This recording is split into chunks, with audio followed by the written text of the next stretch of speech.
Hey, this is Dean from Auto Tech. I'm here with another post repair inspection. This customer is referred to a big dealership by his insurance company, one of the referral shops. The car was plastered in the left rear. The car that hit him came up underneath. When he first went into the shop, they basically just put a bedside on it, painted the cab corner. Somehow they never noticed that his whole rear was shifted and the car was probably dog tracking down the road, never did an alignment.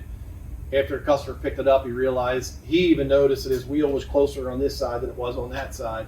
So he brought it back. They put some suspension on this side, then he took it back again. Noticed he was having issues with the front suspension, brought it back, they did some more work in the front. So he's been back there 3 times. He's still noticing loose bolts and sloppy repairs, so someone recommended him to us. So when he came to us, one of the first questions I asked him is like, look, hey, your wrap is on here.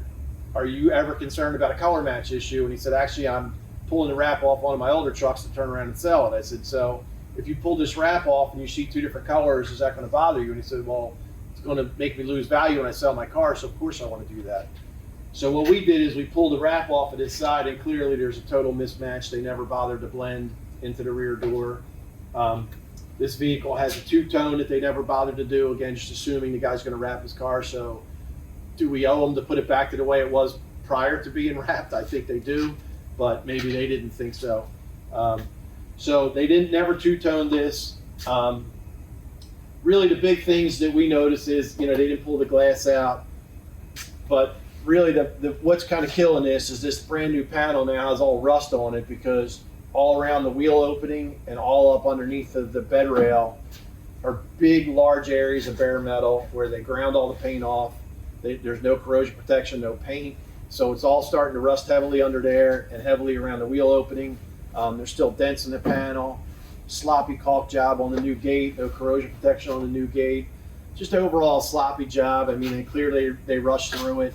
We're gonna have to wait and see how this is gonna end up, but it's easily gonna need a new bedside plus probably a new inner, because now there's so much rust on it, you're probably not gonna save the inner. The guy's got huge diminished value. There's tape lines in the jams. Just overall sloppy job.